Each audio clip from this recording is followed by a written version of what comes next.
welcome to the podcast. This is episode number 10, if you can believe it. I can't believe it. I mean, it's one of those moments where I feel like, did it happen super fast or was it like super slow? I don't really know. But what I do know is that I'm glad that you are here, and I hope this finds you well in the middle of still a crazy year. COVID-19 is still very much in our world, and it is affecting everything that is life. I was listening to a podcast this week, and one of the questions that was asked in the podcast was, what is life now? What does life look like now? And it got me thinking. And the fact that life looks the way that it does, it being so unknown and not normal, it adds an element of stress into our daily lives that used to not be there. So today we're going to talk about stress. That's right. We're going to talk about how you act within stress. And if you know anything about the Enneagram, you know that the diagram of the Enneagram is a circle, obviously, 9 points. And then there's a bunch of lines going on inside of it that could potentially look like a bunch of nonsense if you don't know what's going on. So if you have access to a device that you're not listening to or watching this on, where you can pull up a diagram, or maybe you have a book or something, I would suggest you pulling that out if you can. If you can't, it's not a huge deal, but it will be very helpful if you don't know much about the Enneagram in the way that it's set up physically within the diagram. So the diagram of the Enneagram, as you obviously have seen, 9 points, bunch of lines. But if you haven't seen it, just make sure you Google it or whatever you can. Because we're going to talk about one direction that not the band, that's a funny joke, a direction in which we move within each type to what looks like a different type. And if that's confusing, don't worry, I'm going to explain a little bit more as I move through. So the diagram that is the Enneagram connects any 1 point to 2 other points or types. One is an area of growth. When you're healthy or when you're growing, you tend to exude certain aspects or versions of a healthier side of a type, where the other line, sometimes they're called arrows, show you what you may look like when you're stressed. So this is the way that my coach puts it. When a person is under stress, they start to believe that they are all alone and must make life work on their own. During this time of stress, they tend to move in a certain direction, meaning they start to take on the average to unhealthy traits and or characteristics of a type the arrow is pointing towards. It is important to see these patterns of behavior as a warning sign. And she likes to call it like a rumble strip on the side of the road. If you're driving down the highway and your tires start to hit those little turtles, I think they're called turtles. If they're not, I look like a fool. But you hit those and it starts to rumble your car. It's to kind of wake you back up if you fell asleep. And so that just helps you notice that you are veering off course, basically. So what I want to do today is obviously, like I said, talk about stress, but I want to go through what each type looks like under stress and what type they take on in the average to unhealthy sections of that type. Okay? So if that's confusing, I understand why, because it doesn't make sense yet. But we're going to start at the top, type 1, and then I'm going to give you what type they move towards or what number they move towards. And then give you just some a brief rundown of what it looks like to take on those average to unhealthy sections of each number. Are we having fun yet? Okay. So type 1 moves towards type 4, the average to unhealthy side of a type 4. So if that doesn't mean anything to you yet, if you have a book, or you can get on to online somewhere, or obviously, as you can always, give me a call or shoot me an email, and we can talk through what that looks like. But for a 1, when under stress, they move to the average to unhealthy sides of the type 4, which looks like this: feeling indignant, which means resentful, feeling and or showing anger at what is perceived as unjust or unfair. So that's just the description of indignant. Feeling indignant that expectations are not achieved by themselves and or others.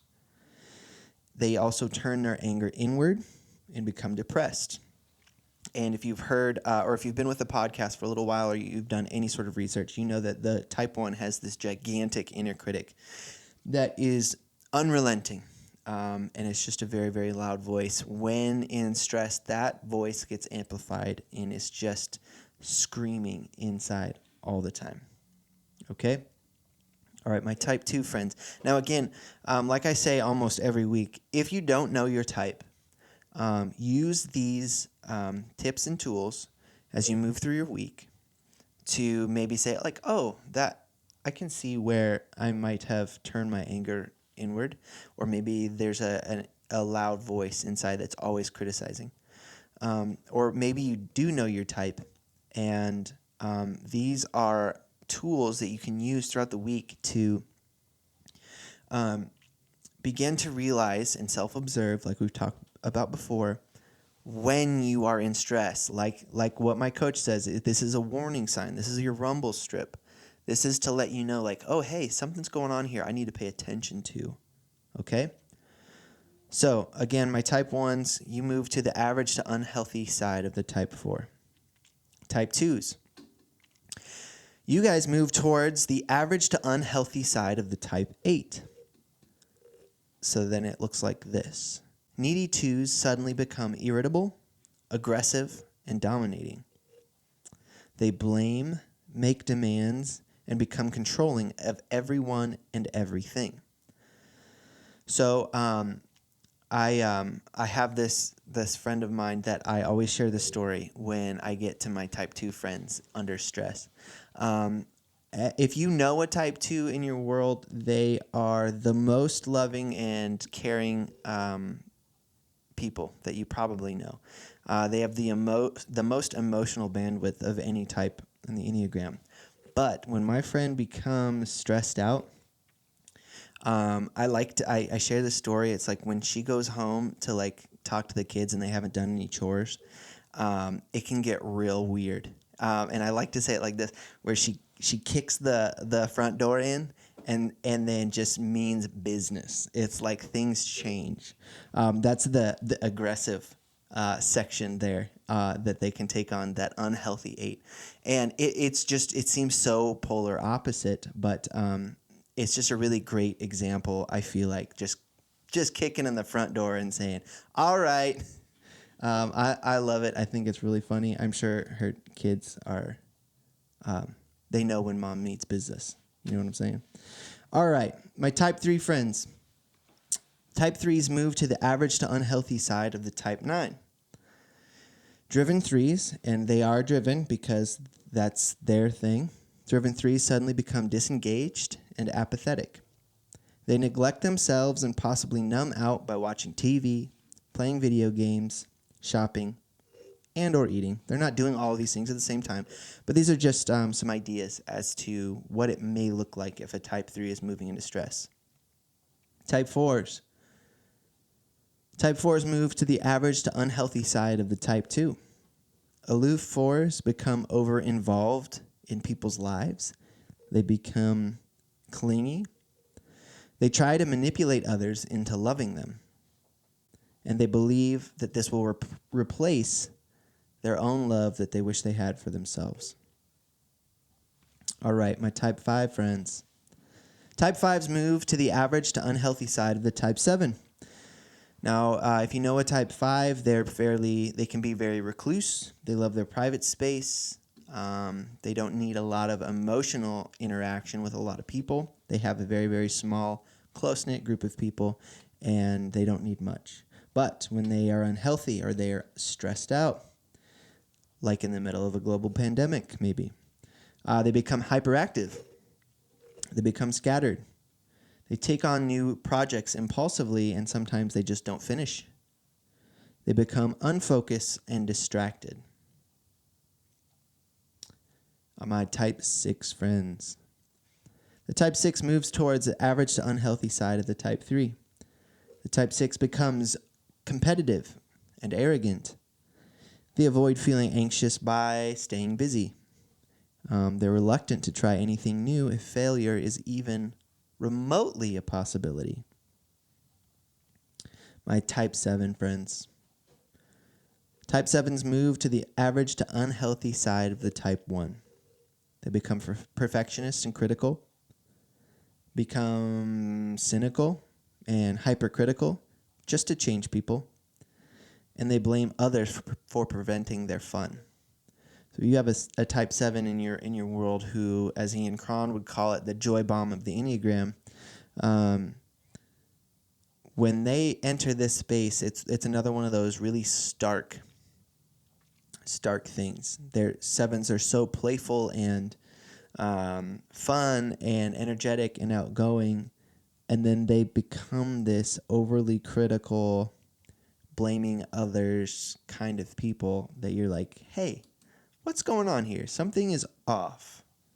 And if you have a friend where you're seeing them in that space, wherever their type is, it's your opportunity now to say, hey, I can see that this is going on in your world. What do you need? How can I help?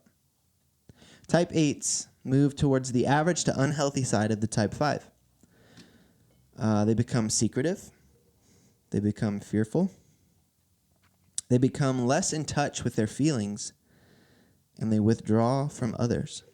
They also fear that others will turn on them and betray them, which is definitely a core fear for the type 8. That's why that protective armor is up as much as it is. And finally, my type 9 friends. If you're new with us, this is the space that I take up. I sit in the type 9 space. Type 9s move towards the average to unhealthy side of the type 6. They become anxious and worried. They become testy and defensive. And their mind starts racing and internal anxiety increases. And we also, only because I can speak from experience, we also kind of go into that worst case scenario thinking of, well, this happened, so that means that this is going to happen, and then it's all going to fall apart. We might as well just set it all on fire and quit now, which isn't helpful. It's not helpful, and I know the space well. My brother and I and another friend of mine, we have a business together outside of coaching, and it's been a stressful time. It's in the food world, and the restaurants have been hit really hard in the middle of all this COVID stuff, and we've got a lot of hard decisions to make, and it seems like every day is a new decision with new stress. And I have noticed in myself how much of this stuff, this anxiety and worry, has played its part in my internal world for months now. And trying to hold on to hope about and trying to hold on to things lightly as we move through this really, really mucky water. It's been exhausting. So if you find yourself there, that's probably pretty normal. It's probably pretty normal.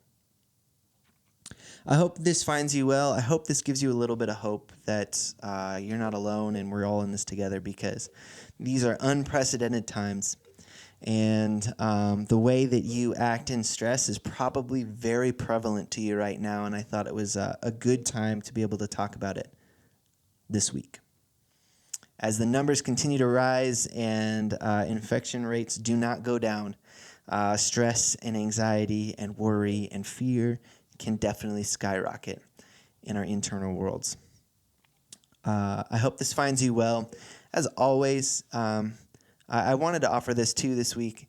You don't have to, if you have questions or concerns or whatever about what the world is, not that I am a knowledgeable source on that. But if you need a listening ear in this weird time, shoot me an email and we can chat.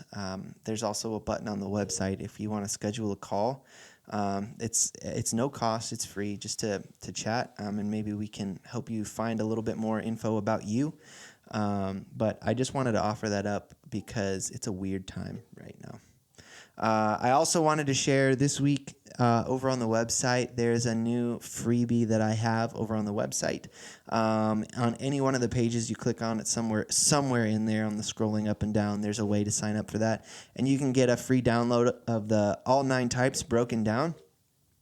And that'll also get you onto the email list, and I will send out new updates and interesting freebies and that kind of stuff as time goes on, and you'll get the first early access to all that kind of really cool stuff. So as we grow here at Aim and Anchor, I invite you to be a part of it because I think it's pretty cool, and I hope that you do as well. As we end every podcast, I just want to tell you, be kind to one another, treat yourself well, give yourself a break.